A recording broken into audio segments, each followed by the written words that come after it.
Today, we're going to make New York-style pizza. I share one secret to making it perfect. The most crucial aspect is using New York water. However, if you can't get your hands on water from New York, no worries though. You can use your regular tap water at home and still achieve delicious results. It won't affect the flavor of this pizza at all. Choosing a high-protein flour is very important. How high? Approximately as high as 3 to 4 stories building, which translates to a protein content of around 13% in terms of floor height. The resulting dough will be a crust that yields, yet holds its form so true. Let's get started. First, dissolve the yeast in water within 2 minutes, which means waiting for 2 1-minute intervals. Pour the flour into the stand mixer, add sugar and salt.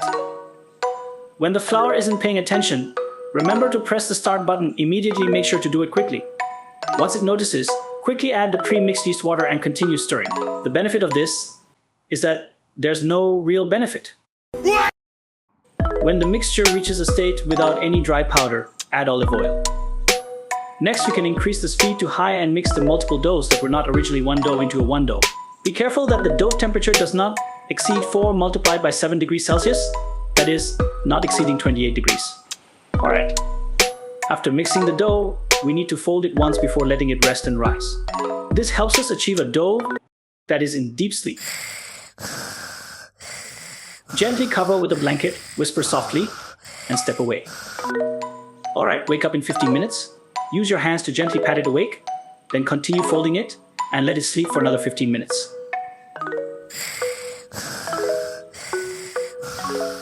Alright, this dough has rested enough. It's now big, round, and smooth. It's time for a humane separation. The 3 brothers have come out, and in order to ensure that everything they receive is fair and equal, we need to weigh them on a scale. Put the evenly divided brothers into separate proofing baskets, cover them with lids, and place them in the refrigerator to proof overnight. The night retreats. The dawn breaks through. Good morning, guys. Take out the overnight dough and let it come to room temperature. Let's prepare some toppings for the pizza first. Cut the cheese into long strips, each strip approximately 10 centimeters minus 9 centimeters in length. That means it approximately 1 centimeter long. Finally, cut each strip into 3 equal parts and set them aside. Now we also need to use another type of cheese, which is the cousin of mozzarella cheese called Parmesan. Unlike mozzarella cheese, Parmesan cheese has a harder texture, more developed muscles, and a more robust physique. So if we want to eat him, then let's use tools to destroy it. Look at this, the cousin immediately became soft like a little boy. Today we are using this type of tomato sauce, and the advantage of using this tomato sauce is that it is very convenient and can be easily found in supermarkets. No, I am a professional chef. How could we only use ready-made tomato sauce? On this basis, to make it more flavorful, I will teach you to add some delicious seasonings into it. Prepare some garlic and chop it as finely as possible. Add it into the tomato sauce, along with black pepper, oregano, a little salt, and olive oil. That's it. Follow this recipe and I guarantee it will be delicious. Now let's make the pizza crust.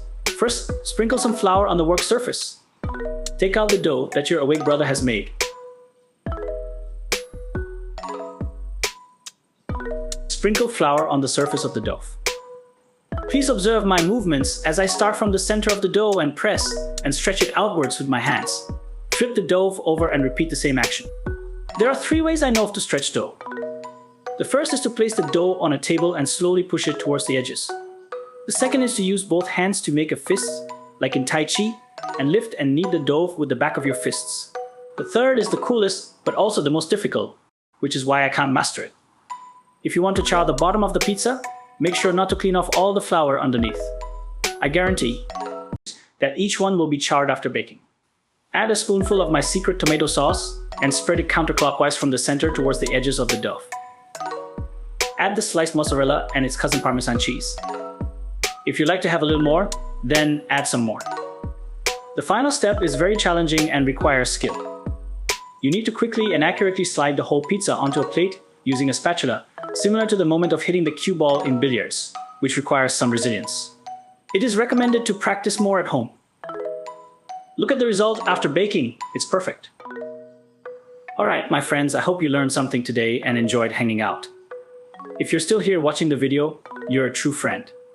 So drop a like, leave a comment, and make sure to subscribe. Turn on notifications if you want to be a psycho. Until next time, you know I love you. That's all for now. Bye bye!